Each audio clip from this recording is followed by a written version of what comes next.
Hi friends, আজকে একটা সুন্দর টপিক নিয়ে আলোচনা করব, যে টপিকটা প্রত্যেকের কাজে লাগবে। বিষয়টা হচ্ছে, দেখুন, অনেকে আমাদের এই বিজনেসে আসার পরে একটা জিনিস তাদের সমস্যা হয় যে তারা মানুষকে কিভাবে ইনভাইট করবে। তো ইনভাইট পার্টটা খুব ভাইটাল, কিন্তু আমি একটা জিনিস মনে করি যে ইনভাইটের সবচেয়ে বড় ব্যাপার শর্টকাট যদি আপনাকে আমি বলি, যে দেখুন, আপনি যখন কাউকে বলবেন, কিছু কিছু কথা আপনি মাথায় রেখে কথা বলবেন। সেই কথাগুলো আপনি বলবেন না কোম্পানি, প্রোডাক্ট, সিস্টেম, তারপরে ধরুন টাকা লাগবে, এই ধরনের শব্দগুলো কিন্তু আপনি তাকে মোবাইলের মাধ্যমে হোক বা সামনাসামনি হোক, এই কথাগুলো আপনি বলবেন না। বলবেন কি, তোমার সঙ্গে একটু দরকার আছে, আর্জেন্ট আছে, তোমাকে কিছু জিনিস দেখাতে চাই, তোমার বাড়িতে এক কাপ চা খেতে যেতে চাই। এইভাবে কিন্তু আপনাকে ইনভাইটটা করতে হবে।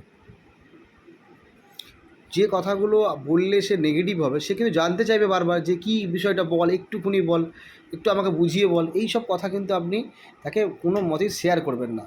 তোর সঙ্গে একটু দেখা করতে চাই, দেখা করে বলবো।